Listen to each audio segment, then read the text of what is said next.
getting ready to fly, you take this out of your box, unscrew that. This will pop up. You'll see the push here. That'll open it up. You want to place it over the top.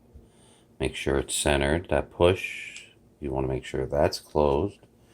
Flip down the lip. And it adjusts for pretty much any kind of phone. And then place it at the angle that you want.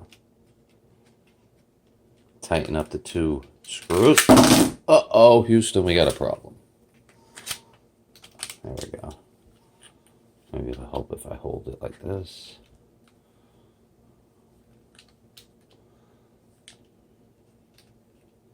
There you go. That would be the appropriate angle. It's aiming towards my face. See my face? Hello, there's my head.